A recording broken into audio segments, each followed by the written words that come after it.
क्या है आध्यात्म? दर्शन, चिंतन धारा, विद्या या संस्कृति की परंपरागत विरासत। आध्यात्म दर्शन यानी जीवन का शाश्वत सत्य। मानव जीवन से जुड़े शाश्वत सत्यों को जानिए और समझिए उपासक डॉक्टर सोहन राज तातेड़ से हमारे खास कार्यक्रम आत्मविज्ञान में। आत्मविज्ञान यानी सही दृष्टि, सही सोच। भाई और बहनों, मातृशक्ति को नमन। स्टूडियो में आपका हार्दिक स्वागत है, अभिनंदन है, सत्कार है आपका। हम आत्मविज्ञान साइंस ऑफ द सोल कार्यक्रम के अंतर्गत सही दृष्टि, सही सोच, राइट विजन, राइट थिंकिंग के तहत आपके जो नकारात्मक भाव है उसको हम सकारात्मक बदलने में आए हैं। क्योंकि जब तक नकारात्मक भाव जीवन में रहेंगे हमारी तरक्की नहीं है। वो नकारात्मक भाव हमारी सारी प्राण ऊर्जा को समाप्त कर देंगे। उसकी समय सकारात्मकता को लाना है, पॉजिटिविटी को लाना है, तभी हमारा जीवन आगे हो सकता है। तो पॉजिटिविटी की प्राप्ति के लिए ही आत्मविज्ञान कार्यक्रम रखा है और वो सारी पॉजिटिविटी हम अलग अलग एपिसोड के माध्यम से प्राप्त करते हैं, आपको देते हैं। तो आज का हमारा विषय है सृजन है विध्वंस। भाई और बहनों, बहुत ही सुंदर विषय है।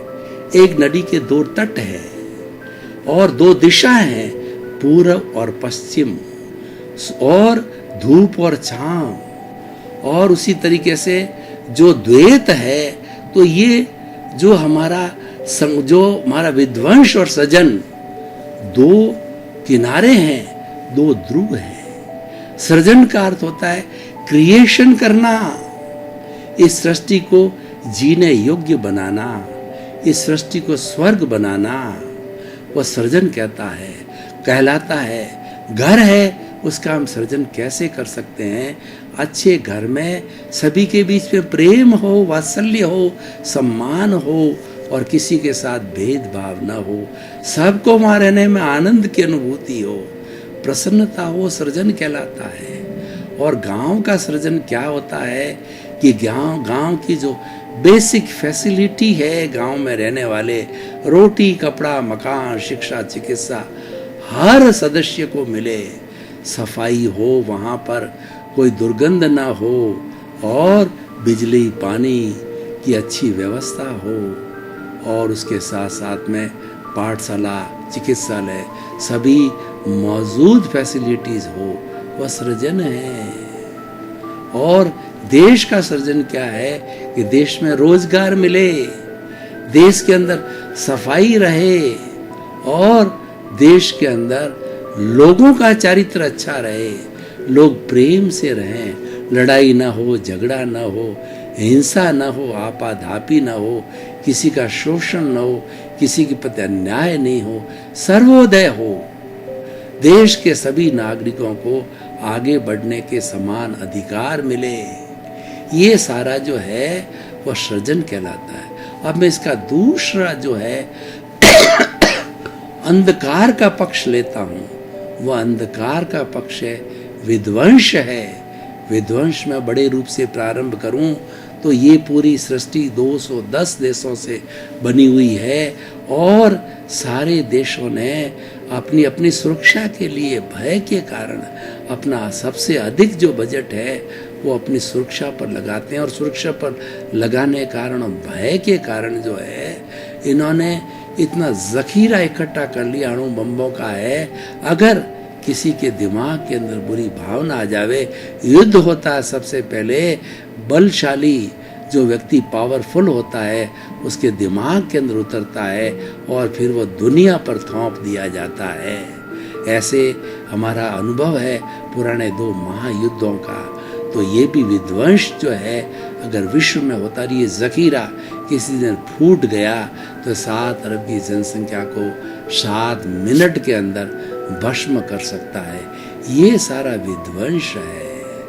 और राष्ट्र का विध्वंस कब होता है कि राष्ट्र के अंदर कोई सरकार ने ऐसी पक्षपात की बात कर दी, जैसे कि मान लीजिए कि रिजर्वेशन की बात हो गई और लोगों के अहित की बात हो गई, लोगों को कष्ट हो जिसके अंदर मास इफेक्टेड हो जावे, मास लोगों को रोजगार न मिले, मास लोगों को नुकसान पहुंचे, मास लोगों के सुख में कटौती हो, तो आग लग जाती है। ऐसे बहुत से विध्वंस जो है हमारे देश में हो चुके हैं और उसके कारण जो हमारी जो प्रॉपर्टी है देश की वो जलाई जाती है, ट्रेनों को रोक लिया जाता है, लोगों की हत्या कर दी जाती है, बसें जला दी जाती है।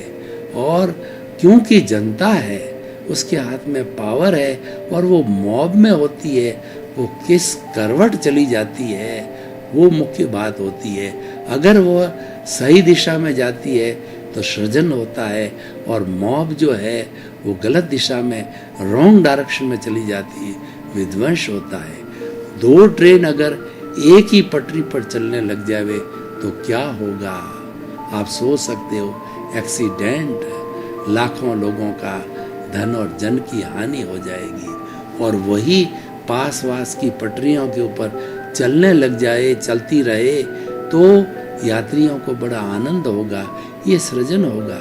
नदी अपने तटों के बीच में बह रही है और वो बहती बहती जो है रिचार्ज कर रही है, पास वाली जितने भी कैनाल्स को रिचार्ज कर रही है। और वहाँ से नदी से अगर किसी ने आउटलेट ले लिया है तो बांध भरे जा सकते हैं और उसके साथ साथ पानी का सदुपयोग किया जा सकता है, खेतों के अंदर उपयोग किया जा सकता है। ये सृजन है। और वही नदी अपने 2 तटों को तोड़ देती है तो बाढ़ आ जाती है। बांध है, बांध के अंदर अच्छी बाउंड्री बना करके पानी को रोक लिया जाता है तो पानी कई कई सालों तक पीने के लिए और आसपास के क्षेत्रों को जो सिंचाई करने के लिए काम आता है। ये सृजन है। और वही बांध अगर उसकी दीवार टूट जाए तो आसपास के घरों को तबाह कर देता है, घरों को डुबा देता है और जन और धन की हानि हो जाता है। ये विध्वंस है। भाई और बहनों, ये दोनों ध्रुव है। और हमारे भीतर भी देखिए, हमारे भीतर सकारात्मक भाव है तो हम दूसरे के प्रति बुरा भाव नहीं करेंगे, दूसरे की निंदा नहीं करेंगे और उसके साथ में दूसरे से घृणा नहीं करेंगे। उसकी से हम प्रेम करेंगे कि मेरा भाई है, मेरा गांव का रहने वाला, मेरा देश का रहने वाला, मेरे पड़ोसी है, इसका भी भला होना चाहिए। आप नहीं कर सकते तो कम से कम बुरा भाव तो नहीं करोगे। ये सृजन है। और भीतर देखिए विध्वंस क्या है कि मेरे पड़ोसी का जो है, मेरा 2 तले का मकान है, उसके 4 तले का मकान है, ये 4 तले का मकान ढह जाए और इसकी फैक्ट्री बंद हो जावे। इसकी इतनी तरक्की क्यों हो रही है, इसकी प्रतिष्ठा क्यों चली गई। बड़ा मिनिस्टर अपने भाग्य से किसी ने पद प्राप्त कर लिया, छोटी उम्र में मंत्री बन गया, आप ईर्ष्या करते हो कि इसका मंत्री पद चला जाए, इस पे कोई लांछन लग जावे, इस पे कोई दाग लग जावे और वो चला जाए। भाई भाई के प्रति अगर जो है बुरा विचार लगता है कि मेरा भाई आगे बढ़ा है, इसके ऊपर इनकम टैक्स की रेड पड़ जावे, ये सारा विध्वंस है।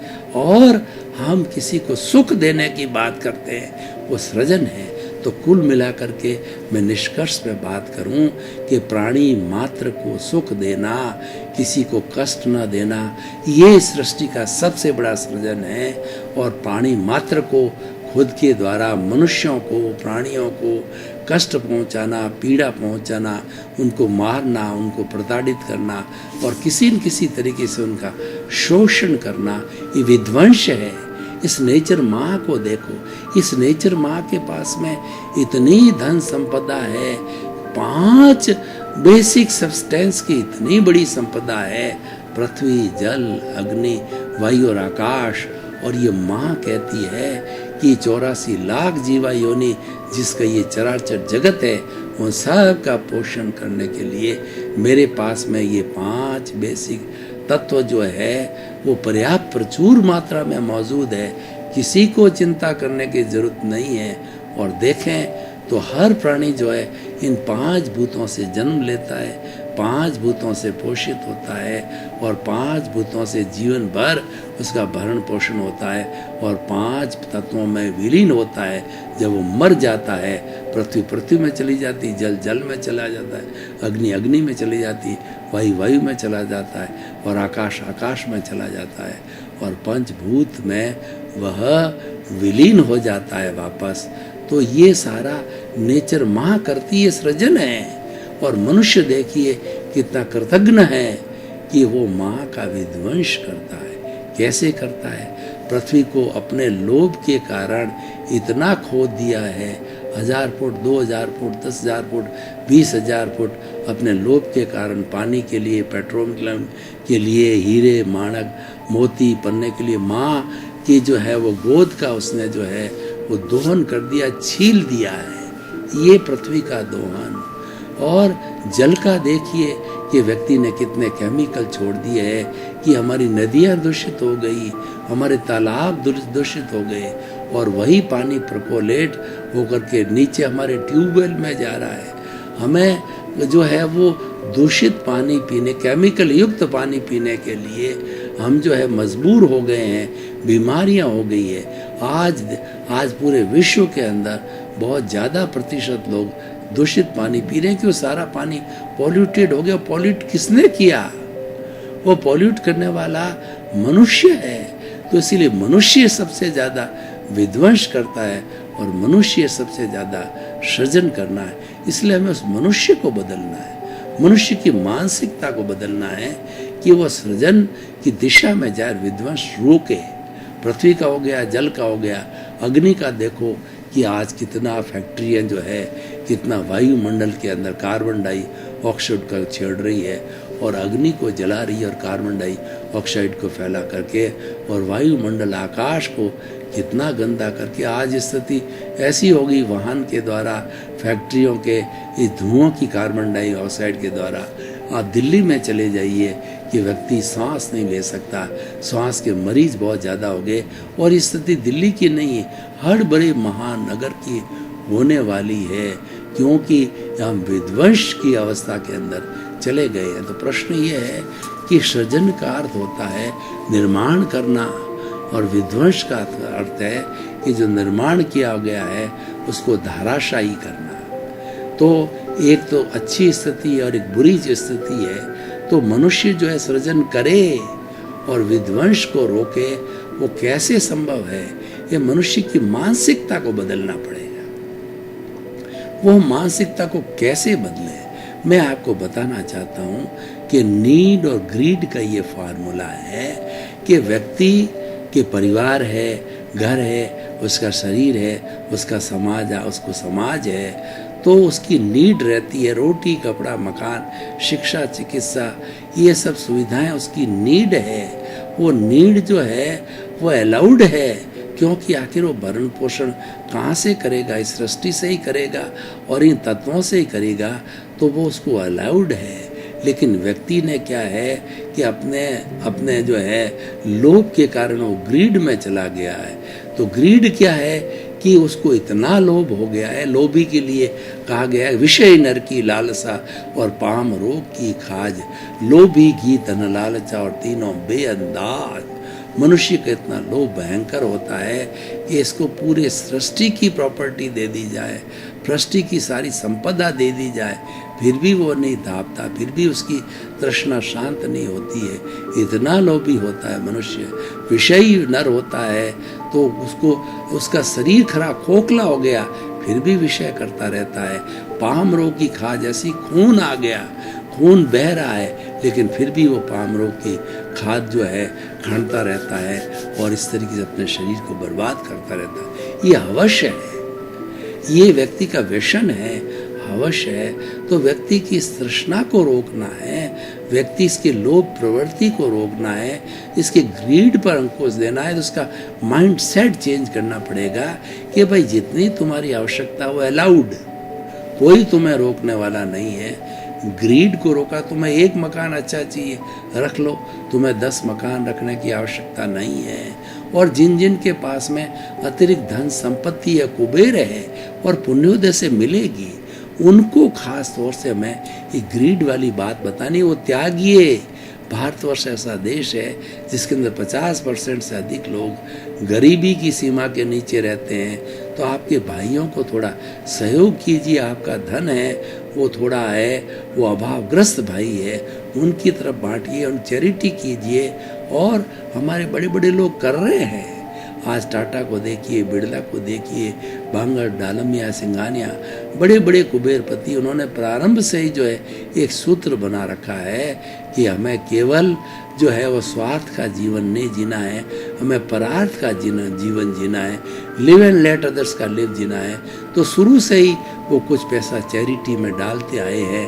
उन्होंने धर्मशालाएं बनाई, हॉस्पिटल बनाए, उन्होंने शिक्षा बनाई, रैन बसेरे बनाए, अनाथों के लिए, लूले, लंगड़े, अपाहिज, गूंगे, बधिर, अनाथ विधवाओं के लिए उन्होंने कुछ न कुछ उनके रोजगार की, खाने पीने की, वृद्धजनों के लिए, वृद्धजनों के लिए सरकार वृद्धाश्रम चलाती है। ये नया कॉन्सेप्ट आ गया हमारे यहाँ। वृद्धाश्रम का कोई कॉन्सेप्ट नहीं है, लेकिन आज की पीढ़ी ने अपने माता पिता को वृद्धाश्रम में भेज दिया, तो वृद्धाश्रम दिनों दिन फास्ट स्पीड से खड़े हो रहे हैं और माता पिता को धकेल दिया गया वृद्धाश्रम में, क्योंकि वो बुजुर्ग हो गए, अब वो परिश्रम नहीं कर सकते, अब उनका कोई स्वार्थ रहा नहीं उनसे, उनके पास प्रॉपर्टी है नहीं, पहले ही बच्चों ने ले ली है, तो उनको वृद्धाश्रम में धकेल दिया, फोर्स कर दिया।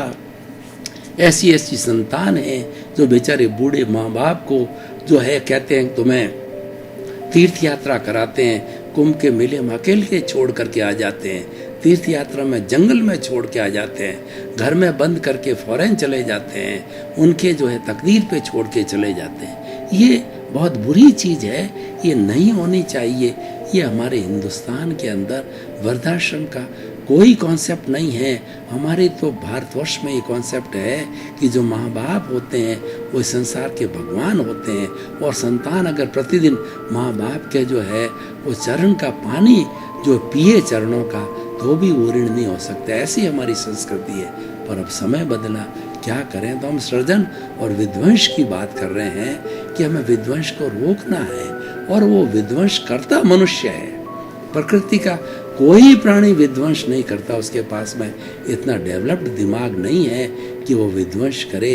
वह तो केवल बेचारा अपना पेट तक ही सीमित है, भूख तक ही सीमित है, और अगर उसके कोई बीमारी हो जाती है तो प्राकृतिक साधन है, उन प्राकृतिक साधनों से मिट्टी है, पानी है, शुद्ध हवा है, और आकाश में उड़ करके अपनी जो भी उसकी बीमारी उसको स्वतः ही वो इन प्राकृतिक चिकित्सा के द्वारा ठीक कर लेते हैं। तो सारा विध्वंस मनुष्य करता है। मनुष्य को चेकअप करना है, मनुष्य को प्रेरणा दी जानी है, मनुष्य का माइंड सेटअप ठीक करना है। तो भाई और बहनों, सबसे पहले हम देखेंगे विध्वंस आता है वो दिमाग से आता है। तो इसीलिए उस माइंड सेट को ही ठीक किया जाए, वो संस्कारों के द्वारा किया जाना चाहिए। बचपन से ही हमारे बच्चों को अच्छे अच्छे संस्कार माता पिता के द्वारा, परिवार के द्वारा, बड़े बुजुर्गों के द्वारा दिए जाने चाहिए कि हमेशा पॉजिटिव रहो, नेगेटिव बात कभी मत सोचो। नेगेटिव बात बच्चा जानता है कि झूठ बोलना नेगेटिव है और सच बोलना पॉजिटिव है। और दूसरा ये है कि दुखी होना नेगेटिव है, सुखी होना पॉजिटिव है। दूसरे की मदद करना ये जो पॉजिटिव है, और दूसरे को बेचारे की इंसल्ट करना, उसको दुख देना, ये नेगेटिव। हर छोटा बच्चा भी जानता है। जो बुराई की साइड और अच्छाई की साइड सारी दुनिया जानती है, पर बुराई की साइड को रोकना है, क्योंकि वो विध्वंस है, और अच्छाई की साइड को डेवलप करना है समाज के अंदर, क्योंकि वो सृजन में जब समाज के अंदर अच्छाई की परसेंटेज बढ़ेगी, अच्छे लोगों की परसेंट बढ़ेगी, तो सृजन की परसेंटेज बढ़ेगी। और बुरे लोग जब हमारे समाज के अंदर बढ़ेंगे तो विध्वंस की स्थिति आएगी। और यही सारा देश पे लागू होता है, विश्व पे लागू होता है कि विश्व के अंदर अच्छे लोग, अच्छा माइंड सेट, अच्छी सोच, पॉजिटिव थिंकिंग को बढ़ाना चाहिए। जितनी जितनी पॉजिटिव थिंकिंग बढ़ेगी उतनी उतनी पॉजिटिविटी बढ़ेगी, और पॉजिटिविटी जितनी बढ़ेगी उतनी प्योरिटी आएगी, समाज में प्योरिटी आएगी, विश्व में प्योरिटी आएगी। और जितनी जितनी प्योरिटी है वही सृजन है, और जितनी जितनी इम्प्योरिटी है वही विध्वंस है। तो बहुत ही सुंदर विषय है कि हर स्टेज पे विध्वंस को रोकना है।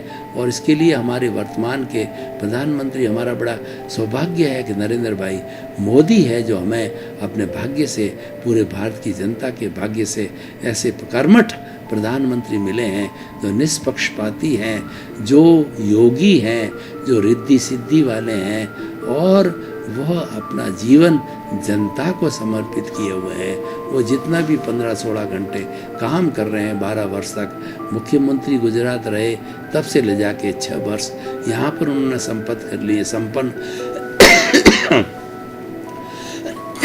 प्रधानमंत्री के रूप में कर लिए हैं। तो उनकी एक ही भावना होती है, मेरा देश आगे बढ़े, मेरे देश के लोग आगे बढ़े, सबका विकास, सबका साथ। और उन्होंने भारत की भूमिका को, भारत की साख को विदेशों में इतनी सुदृढ़ कर दी है कि विश्व का हर जो है राष्ट्र है भारत को अपना मित्र मानता है और मित्रता का व्यवहार करना चाहता है।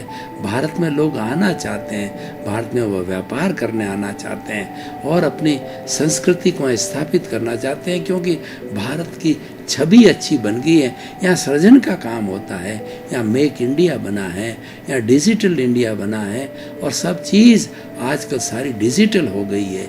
हमें कितनी बड़ी सुविधा मिल गई है कि हर कोई कार्य हम जो है पब्लिक प्लेसेस में करके आते हैं, चाहे रेलवे का हो, चाहे बैंक का हो, चाहे हमारी इंफॉर्मेशन टेक्नोलॉजी का हो, हर एक जगह पर हम कोई काम करके आते हैं। तो हमारा मोबाइल नंबर एक ऐसा माध्यम हो गया है कि तुरंत हमारे मोबाइल के ऊपर जो है SMS आता है कि आपका काम ये हो गया, वो हो गया, इस तरीके से हो गया, तो हमें तुरंत सूचना मिलती है।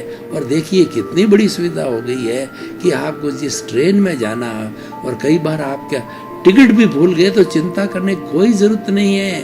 आपके ट्रेन के टाइम के पहले पहले आपके पास में SMS आ जाएगा कि आपका ट्रेन नंबर इतना है और आपका सीट नंबर इतना, आपका डिपार्चर, उसको दिखा के आप टीवी वो प्रमाणिक माना, TT प्रमाणिक मानता है। तो कितनी बड़ी सुविधा, कितना बड़ा कार्य जो है आज हमारे देश के अंदर हो रहा है, हो गया है और होने वाला है।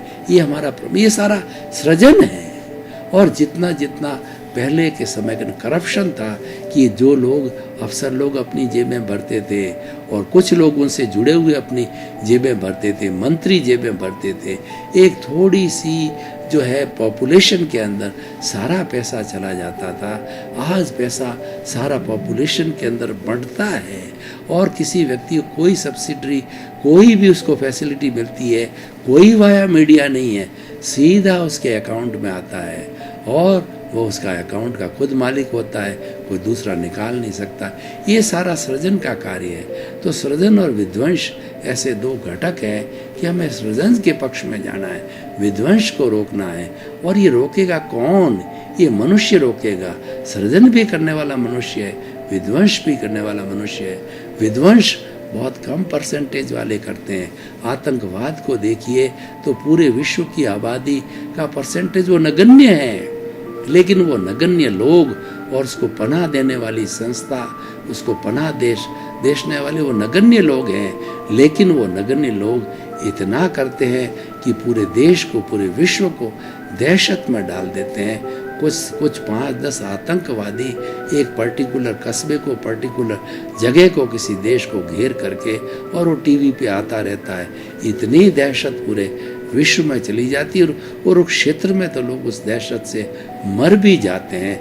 जितना एक्चुअली आतंक से नहीं बढ़ते, दहशत से लोग मर जाते हैं। ये वो पैदा करते हैं क्योंकि वो विध्वंसवादी है और वो विध्वंस पैदा करना चाहते हैं विश्व में। उससे उनका स्वार्थ की पूर्ति होती है और स्वार्थ की पूर्ति हो न हो उनकी हवस होती है। कुछ तरीके ऐसे बुरे लोग होते हैं, किसी दूसरे को दुखी देख के उनको आनंद की अनुभूति है। मैं आपको एक उदाहरण देता हूँ। कुछ समय पूर्व जो है हमारे शंकरिया नाम का एक अनपटी मार हुआ था, बाद में उसको जेल और मृत्यु कैद हुई। तो वो क्या करता था, किसी व्यक्ति को कनपट्टी के ऊपर जोर से हैमरिंग करके उसको तड़पता देखता था, उसको बड़ा आनंद आता था और उस गलत आनंद की प्राप्ति करने के लिए, उस विध्वंस आनंद की प्राप्ति करने के उसने लाखों लोगों को मारा और अपने आप में ये गलत सोच वाली जो है उसने आनंद की अनुभूति की। तो उसको बाद में जेल हुई। ऐसे लोगों को जेल होती है। हमारे देखिए जो ऐसे बाबा लोग हैं जो कि अरबपति है और भारत की जनता उनको भगवान का रूप मानती है, वो मठाधीश है, उनके पास सुखदेही, और वो ऐसे कुकृत्य कर बैठते हैं कि आज जेलों के अंदर सड़ रहे हैं, उनको क्या शब्द को सृजन करना चाहिए। दर्शकगण, श्रोतागण, भाई और बहनों, आपका बहुत बहुत धन्यवाद। आप हमारा ये जो आत्मविज्ञान कार्यक्रम साइंस ऑफ सोल है, देखते रहिए, आप कृतार्थ हो जाएंगे, आपको जीवन को सृजन का मार्ग मिलेगा, आप बुराई को छोड़ेंगे, आप अच्छाई को प्राप्त करेंगे, आपकी रॉन्ग बिलीफ बोला समाप्त होगी, आपको राइट बिलीफ बनेगी और आपने जीवन को धन्य बनाएंगे और आप एक देश के अच्छे नागरिक बनेंगे। आपके प्रति बहुत बहुत कृतज्ञ। आत्मविज्ञान में आत्मविज्ञान यानी सही दृष्टि, सही सोच।